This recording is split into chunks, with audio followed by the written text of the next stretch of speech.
দিয়ে খোলা দেখছি, সিল নেই। আমাদের যে 70C ফরমের সাথে মিল নেই, কোনোভাবে আমরা মেনে নিতে পারিনি।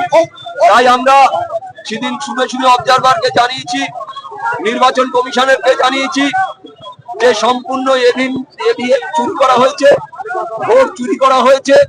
আমরা এই ভোট মানি না, আমরা এই ভোট গুনতে আমরা অংশগ্রহণ করব না বলে আমরা সবাই বেরিয়ে আসি।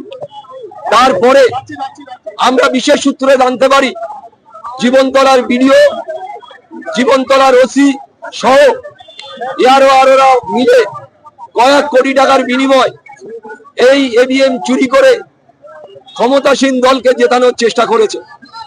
আমরা দেখেছি প্রতিটা পদক্ষেপে যেখানে সমস্ত 3-4টে দলের এজেন্ডা, তারা সবাই মিলে সেদিন আরোর কাছে বলেছে যে এই এভিএম চুরি হয়েছে, এই এভিএম কোনো নাম্বার নেই, কোনোভাবে আমরা মেনে নিতে পারছি না।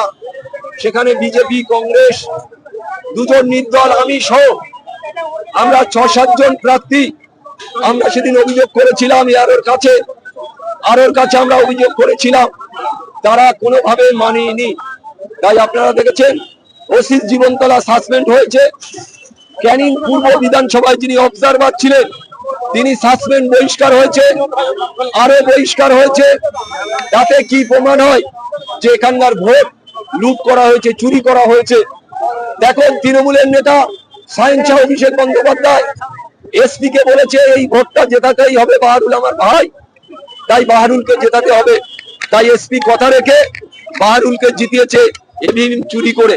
তাই আমি বলতে চাই যে আজ পর্যন্ত যিনি তৃণমূল কংগ্রেসের যিনি জিতেছেন এখানকার, তিনি এখনো ক্যানিং পূর্ব বিধানসভায় পা রাখতে পারেননি।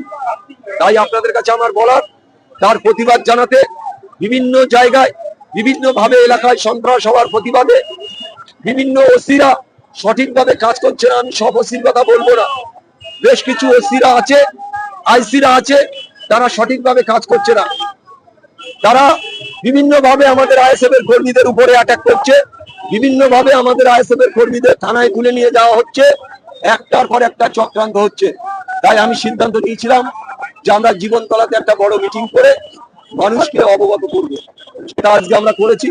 আপনারা দেখেছেন প্রায় 50,000-এর মতন মানুষ হয়েছে, কয়েক কিলোমিটার জুড়ে অবরুদ্ধ, ছাতে, সমস্ত ছাতে হাজারে হাজারে লোক দাঁড়িয়ে আছে। আমরা রোড সাইড দেখেছি, কয়েক কিলোমিটার রোড সাইড অবরুদ্ধ হয়ে আছে। তাতে আমরা দেখেছি প্রায় 50,000-এর মতো মানুষ সমাবেশ হয়েছে। তাই আপনাদের কাছে বলতে চাই, আমার ক্যানিং পূর্ব সমস্ত নেতৃত্ব কর্মী যারা আজকে মিটিং এ অংশগ্রহণ করেছে, তাদের সবাইকে শুভেচ্ছা অভিনন্দন জানাই ক্যানিং পূর্ব বিধানসভা আইএসএফ এর পক্ষ থেকে। তাই আপনাদের কাছে আমার বলার,